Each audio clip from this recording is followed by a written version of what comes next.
Hello, I'm Brian Vibberts, producer and engineer. I guess I could add six-time Grammy Award winning to that. Of course. I mean, I don't drop that too much, but I No, could, no. I'm surprised you don't have a necklace that has it yeah, on. yeah, I mean, but I'll say that here since this is a kind of a proper introduction. Right. But yeah, Brad Sundberg and I met in January of 1994 when we're just starting the History Project. And none of us knew that it was going to be a year plus at that point. But it was a great time to all the people started gathering together that were going to be on the session little by little over the first few weeks, and the rest is history, I guess, right? What did the what did the Germanos say when they said we're going to put you on this project? Might be like Ah, 6 weeks or 8 weeks or something. yeah, they may have said, yeah, they probably said something like that. I don't even know if they really gave too much of a time, but that was in weeks and not like years. No. Decades. And they Um, wouldn't tell me exactly what it was yet either. It was all very, hush hush. yeah. No, we have just a teeny little script that Brian and I are working from, but I'm going to go off the script right away. What was the first song that you remember working on that you heard on the History Project? I know your answer already. Yeah. I'm not sure. I would really have I would think about that. It was a little bit of a slow start because we were getting sounds together, we were getting studios prepared. Michael doesn't work like anyone else. So when we were there, it was it was already a world-class studio, Right. but we were adding all this extra stuff in there. So the first song, I need to get back to you on that because Ah, I'm not 100% sure. Good that question though. I that need that's I need to figure that out. okay. So you and I did talk briefly this past week, and we did say I want you to choose one song that you worked on or had either had an impact on you on some way or so. What song? What song do you want to talk about? Well, why don't we talk about Too Bad? That's a one that I don't think a lot of people discuss that much. Right. You know, Right. maybe there's not a lot of knowledge about that one.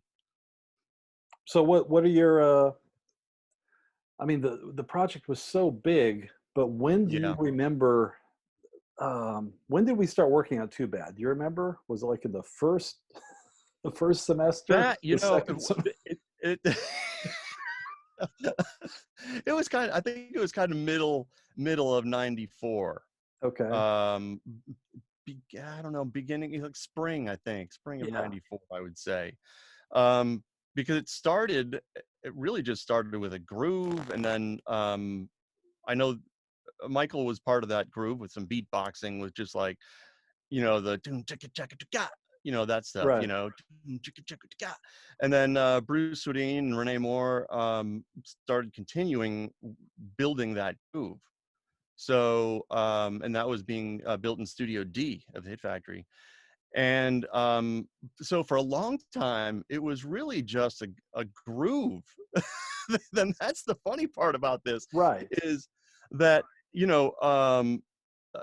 Michael would come in and he would say, "Oh, play that." I don't know what he called it at that moment, but he was like, play that song, Bruce," and then we'd play it, and of course it was like Just ma- maximum, and it was like doom ticka ticka ticka ba, right. it's like everyone's like, but and it was like a 9 minute song, just the groove. Just And we'd listen to all 9 minutes over because and that's over. yeah, and it would be like that, every once in a while. It's just like, let's hear that, hear that track, and then we'd play it, same thing, it'd be like full blast, and then sometimes Bruce would be like, put this up on the console, and I'd have to twist all the knobs to get it back to be live Right. on the console, right, to play everything back, which was a huge process, took about an hour. Hmm. uh, and then it would be just like a little, well, let's add a little bit of this, and it was just like add a little bit of percussion. We weren't adding that much. It was just like tiny things. Just a Okay, yeah, touch. yeah, let's do that. Okay, then we'd make another, kind of rough uh, mix of that, and that's what Right. we do the next time he would come in. And but for a long time, it was that groove.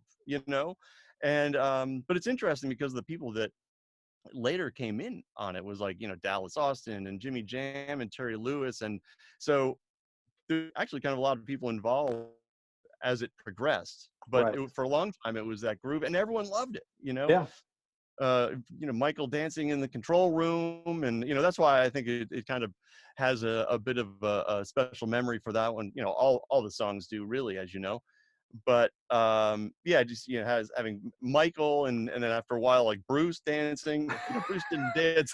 Bruce didn't dance that much, but he did get going in his His, seat. his chair would just pivot. Yeah, but it was good. It was a good time. And then added that introduction part, which I think most people know those are real recordings that Matt Forger did on the streets.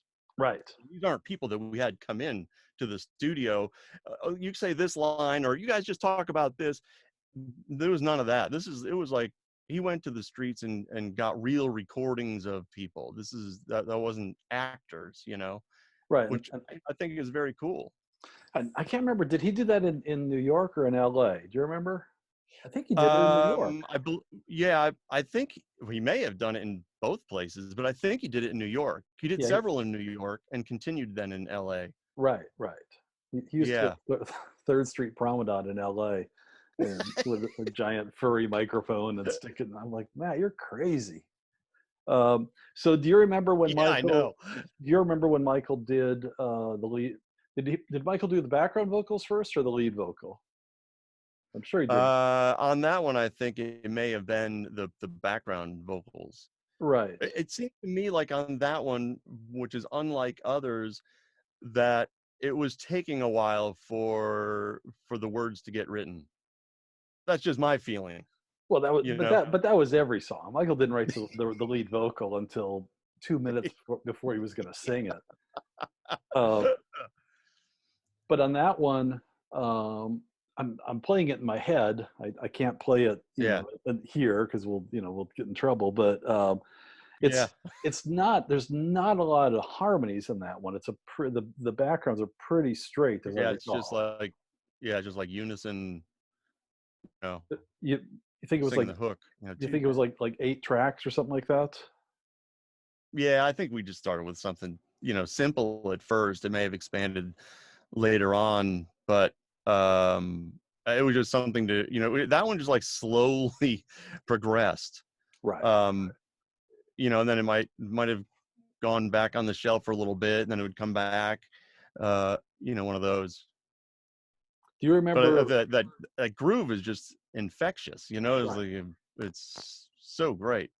Now, do you remember? I mean, we were notorious for this before and after this project, but different versions. Do you Mm. remember, like, different versions of Too Bad? I mean, well, it would change as we would go along, and at first it was just the same same groove over and over and over, and Right. then it Right.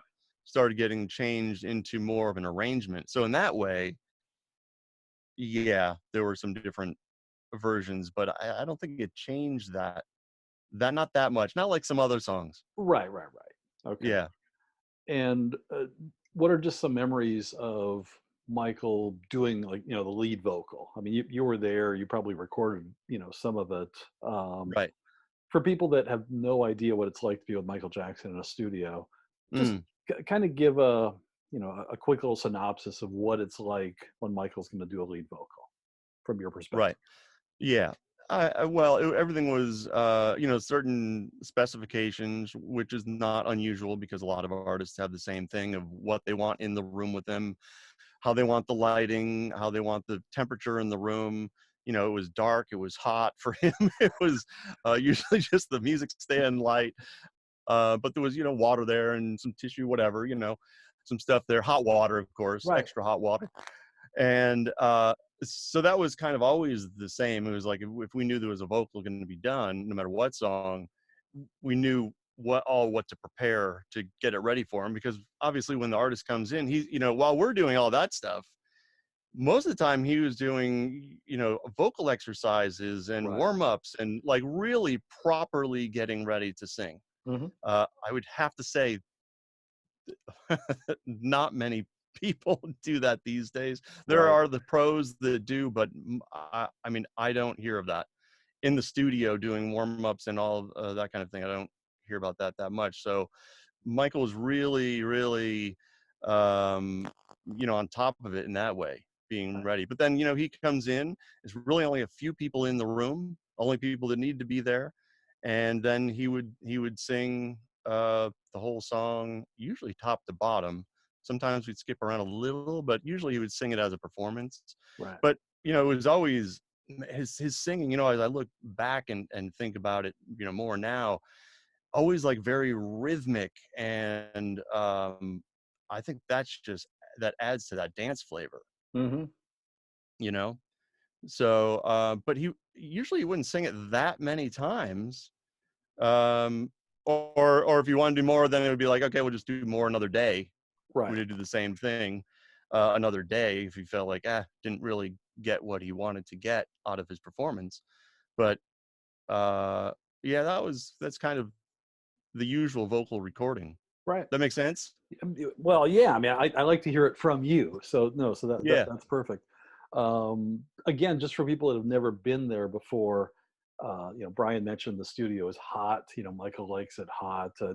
We had didn't we have the heater? We had the heater for him on the Oh yeah, history. yeah, I mean, I always had it at yeah. Westlake, but I'm sure we had the quartz heater, whatever it was, Yeah, um, the quartz heaters, yeah. and Multiple. the hot Evian and all that.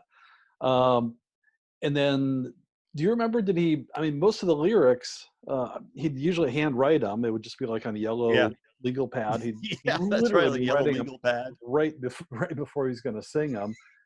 And when I say this in my seminars, people throw hot coffee at me, but especially, I mean, I don't know how many of those you're going to hate me, but sometimes I would just crumple them up and throw them away. And I mean, Oh man. I know. Uh, but that's especially it seems like on the Dangerous album, it was so many, he was in the studio so much. Yeah, there were so many. Yeah, Yeah. exactly. And There's we so had so many of many them. ideas, but I'm not sure I'll share that with the public or not, because they're kind of upset. Um, any other, I want to be respectful of your time. Any Oh, other, that's okay. any other thoughts about Too Bad, when it really started to take shape? Did you think this is going to be, I mean, this is just a next level hit, or what was your gut reaction about the song? No, I mean, for me, it seemed like I mean, every single song on History I like. Some I like a lot better than others. I'll have to admit that. But because of maybe their importance of what was being said and all of that. Hmm. But I don't know if I ever really considered this a hit, but for like maybe a club hit or for dancing, certainly, because it was just like such a great groove, Right. I mean, as was what happened in the studio when everyone was listening, everyone would be like get up and dancing and everything. Yeah. When I say everyone, I wasn't dancing. There was there was one song that was on the Dangerous album, and I forget what song it was, because I don't dance. If there's one thing the world does not want to see, it's Brad Sundberg trying to dance, no matter how much alcohol is involved. And there was one song when, I did a little bit of a Swedine. I'm kind of like moving my shoulder and bobbing my head and everything. Yeah. And Michael looks at me. He's like, Brad's grooving," and I'm like, "Oh no, that's not what I'm good at." Well, I Uh, was definitely moving so I was moving around, but I wasn't standing up. Let's put it not that gonna way. get up and dance. So, No, all not when right, you have the best dancer in the world next to you. it's a bad, it's a bad idea. Um, all right, with all the uh, so you started working with Michael in '94. Yep. Approximately when was the last time that you saw him or worked with him, to the best of your memory? Yeah, that was a 1999, August of 1999. Okay. Um, and that was the last time that he was in the room, that I was in the room with him. But then I later worked on United We Stand in 2003, but he Okay. wasn't in there. He wasn't in the studio for that session. That was for the recording of Mandy Moore. Okay. And just, I mean, we're doing this, to commemorate Michael's passing on June 25th. Mm, I don't like to uh, get real heavy, and I like to celebrate his life, celebrate his talent. yeah, Uh, yeah, I agree. but in light of that, what what's one of your takeaways? I mean, just kind of a fun. Yeah, I mean, as an artist, I think Michael, looked at the big picture a lot, and that's something that uh, I thought was fairly amazing for an artist. I'm talking about bigger issues and bringing awareness to some issues and like a global mentality. I Sure. think is how I would say it. A good example would be like Earth Song, you know, Yeah. where it's not just talking about a community, a state, a nation, talking about the world. Yeah. But in talking about when he's talking about the world, he actually is talking about all the smaller sections as well. Right. He is talking about community, but he's really it's the whole earth. Hmm. And I think that was something unique about Michael, because I don't think there's a lot of people that have that viewpoint. It was a very special part of him, I believe, one of many. Yeah. I mean, I think that goes back. Obviously, "We Are the World" is, kind of Yeah, where that started, where absolutely. he wanted to do something and not just be a rock star. So Right. Yeah, pretty, make a difference. yeah, pretty unique perspective. Any I'm just going to ask one or two dumb questions, but I mean, I think people are curious. When Michael came into the room, did he know your name? Yeah, he knew my name. And I don't mean that Yeah, as I don't mean that as a negative. yeah, I mean he yeah, was very friendly, approachable. yeah. Well, that changed over time. In the beginning, it was maybe, how do I say? He was very cautious Right. in the beginning because he didn't know who I was. I was actually the only new face on the whole session. No, I Everyone know. else on the session at that point he had already worked with. Yeah.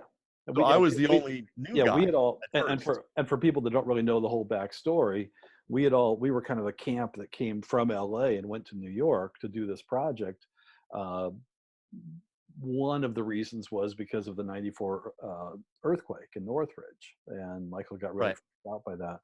So, so I know what you're saying, but yeah, Brian was kind of our New York guy, kind of new to the team, and but over time, But over time, yeah, I mean, I would say rather quickly over, I might may have been over several weeks, which doesn't sound quick, but when you look at the scope of the project, he warmed up to me and it was fine, to uh, a point where we'd even have conversation in the room, right, which, one-on-one yeah, sometimes, so yeah, it was, but yeah, he knew my name. I think he knew everyone's name on the yeah, session. and He was really involved. He wanted to know. He wanted to know what everyone was doing, and very hands on that way. and it was a rhetorical question. I mean, I'm asking it just because I want to hear it from you, but Mm, so I think a lot of people have this perception that Michael comes into a studio with his entourage and nobody's allowed to look at him and talk to him. And what you're saying is quite different. Once he's in the yeah, studio, he's very approachable, and he yeah, wants, very personal. right. Oh yeah, very Okay, much so. all right. Any final? I guess I've said it twice now, but any other final thoughts about uh, Michael's passing? Your memories of working with him? Definitely a highlight in my career for sure. I've had many highlights along the way, but this is working on history with Michael is definitely in the top there. It's funny whenever I talk to, I mean, I can talk to anyone, any other artist. It doesn't matter how big that other artist is. Right. If they know that I've worked with Michael Jackson, they're like in awe. I mean, it could be anyone, Yeah. and that right there says a lot, Yeah. you know. Well, and the other thing, and I say this, sometimes in my seminars or my little posts or whatever, but I look at this, this little dysfunctional family that we had, and almost without question, I could, and it really was kind of a small group, but we're still friends. Mm. And I mean, Yeah, for you to jump in and do something like this, you've been involved in a lot of my events. We're friends, and that means a yeah. lot. So Been 26 years, Brad. that does make sense. But no, but I'm happy for that, and Yeah. I kind of circle back. Yeah, I've said this before, but Michael surrounded himself with good people, and he was Mm, kind of cautious about who he let into that circle, mm, and I think that circle remains pretty good friends to this day, yeah. even after he's gone. Right. Yeah, I agree. So well, thank you, my friend. Always good to see you. You're welcome. We will we're going to post this on the 25th, and I Excellent. appreciate you jumping out of your busy schedule to say hi. Yeah, happy to be involved. All right, Brian. Take All care. right. Have a You good week. too.